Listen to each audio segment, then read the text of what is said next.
you only have a couple minutes for scripture today, I got you. This is today's bite-sized Biblecast.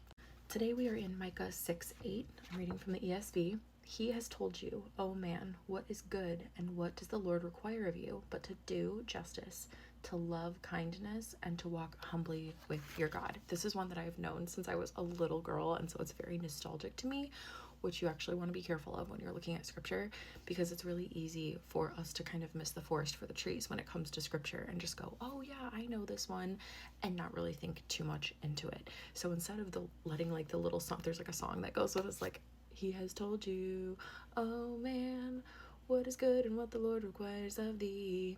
I'm not gonna, I just said I wasn't gonna do it and then I did it, but we're not going to get caught up in like the nostalgia of scripture. What we want to do is kind of peel that away and look at, okay, what does it actually mean? So for me, this was about not getting caught up in the little song that, you know, takes me back to being a little like 6-year-old girl in church, but to actually look at, okay, what does this actually mean? To do justice, to love kindness, and to walk humbly with your God. Something that's incredibly valuable when we're trying to learn, okay, what does scripture actually mean here, is going back and looking at the original text. I really like the Blue Letter Bible app. I use that along with a couple other ones, but that one is my favorite. I also really highly recommend resources like the Bible Project. The Bible Project is absolutely phenomenal, so I highly recommend going to check it out. But what I did was I went back and I looked through, okay, this do justice thing, I've seen it on like t-shirts and things lately, and I love that. I'm like, okay, do justice, what does that mean? So I went back, and the word for do is asa, which is to do, to fashion, to accomplish. So it's very much not just like letting something happen, like, oh yeah, we're going for justice, but accomplishing it, taking action to see it come to fruition.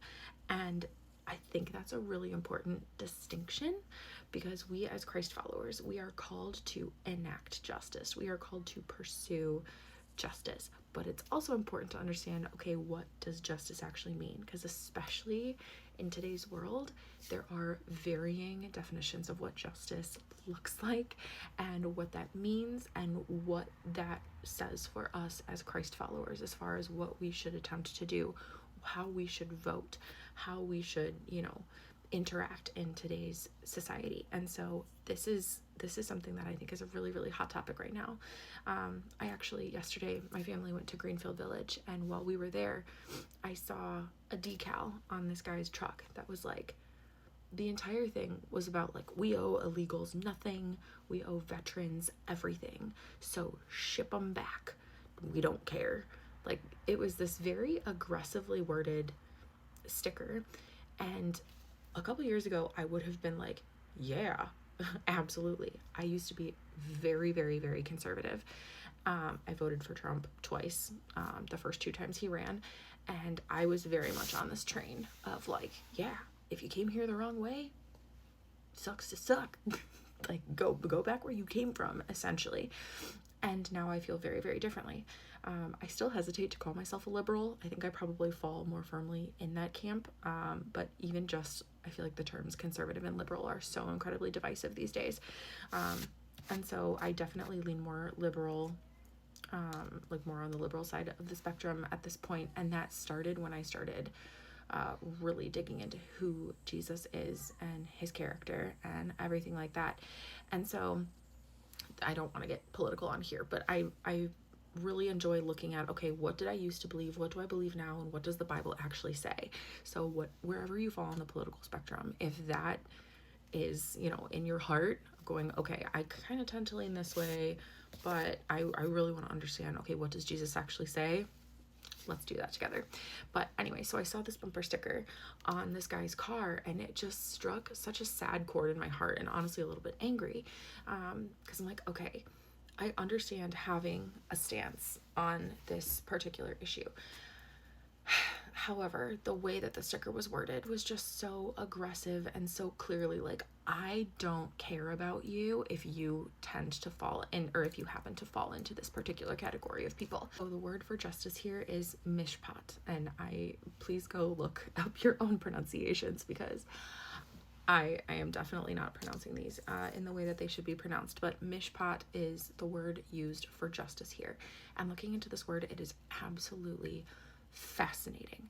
I did the Bible study Jesus and Women by Christy McClelland a couple years ago, and it completely blew my mind. The entire study looked at how Jesus restored women in this culture where women were they were in a place of shame.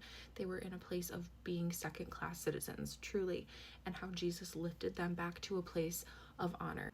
What was really cool is that then after my quiet time yesterday morning, before we went to Greenfield Village, I had asked God, Lord, how can I show my kids your truth today? And he said, teach them about justice, my justice. Be careful not to overlay your definition over top.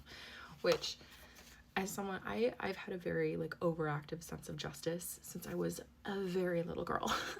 And so I can very much tend to get really into causes. And so God being like, hey, make sure what you're telling your children is actually my version of justice and not yours.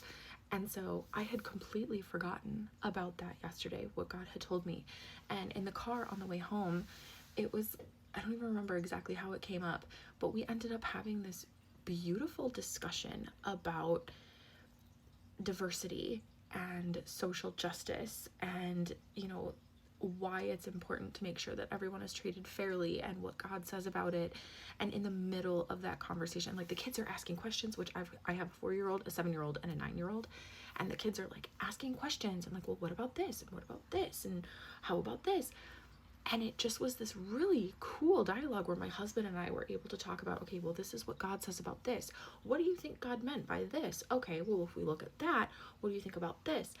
And it was this beautiful dynamic conversation that in the middle of it, I was like, God told me to talk about this today with my kids. It was really cool. It was really, really cool. But so we got to have this very interesting, very deep, very informative conversation that was this not just two-way, but they're all 5 of us were engaging in this discussion. And it was really, really neat. And so that was just such a valuable experience for me, just taking a look at going, okay, what is justice to God? And how does that relate to where we're at today in society and my personal beliefs and all of that? And so something that God said to me this morning, because I'm like, okay, I really want to dig into what this word mishpat. I really want to understand. I'm very much a person, I enjoy black and white. I like for there to be a right answer. And so for me, I'm like, okay, I got to get to the bottom of this. I got to understand this. And God kind of pushed back on me this morning and said, understand my character. Don't get bogged down in details finding a concrete answer. Find me. Find my character. That is how you'll understand my justice. I love it when God's just like, yeah, I know you. I know what you're going to do. So don't do that thing. He knows me so well, almost like he created me or something wild. But so I want to encourage you today. There's so many definitions and viewpoints of what justice looks like. So what I want to encourage you today, I'm not going to sit down and go, this is justice according to God. What I want you to do is sit down and think out, okay, what is your definition of what justice looks like? You can even write out specific issues today that you're like, this is justice, this is injustice, da da da da. And then think through, what are the attributes of God? What is his character? What do you know of him? And how does that inform your view of what justice is, should be, needs to look like, etc. And if you're a mom, I encourage you to have a conversation with your kids about it, because the kids are growing up in this culture and there's a bunch of different messages being thrown at them. And so it's our job as parents to make sure that the message they're hearing loudest and clearest is that of truth and righteousness and what God actually says.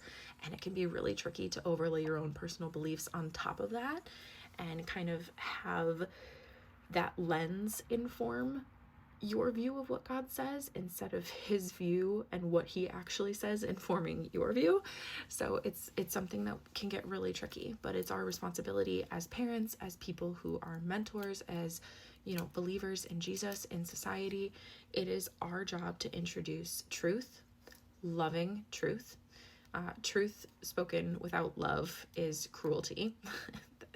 Or can be cruelty, I should say. And so it's really important that whatever we say, we're saying it with love and from like completely rooted in what God's truth actually is. Honestly, I think it's always a good idea to challenge our personal beliefs and compare them to what scripture actually says, what God actually says, what his character is, because it's really easy to be able to find a single scripture that you can bend and twist to support pretty much anything you want. So it's really important to go at this with full integrity and in good faith and go, okay, I want to strip away what I believe and make sure that what I believe actually aligns with God and not my version of what God should be. So I want to encourage you to do a little bit of that, I want to encourage you to always be flexible in your beliefs. And what I mean by that is being open to being wrong. Obviously, there are some things that are non-negotiable as Jesus followers, but there's also a lot of room for things that seem absolutely concrete that we need to be open to God changing. That is the very important caveat. We shouldn't just be willy-nilly, and like there's in 12 Angry Men, one of the jurors is like described as takes on the opinion of whoever he last spoke to, and that shot me through the heart when I was in 9th grade English. I was like, ooh, do I do this? We don't want to be open to humans changing our beliefs. We need to always be open to God shaping our heart and our mind and our beliefs into what he would have it be. Very, very important distinction. So don't ever let anything that I say change the way that you think, or anyone else says for that matter. Take it back to God, measure it against scripture, and ask him to be the one to change your heart. But always, always, always be willing to let God change your heart. And in the meantime, let's do justice, love kindness, and walk humbly with God. I hope you have a great day, and follow for more, and share this if it resonated with you. Okay, bye.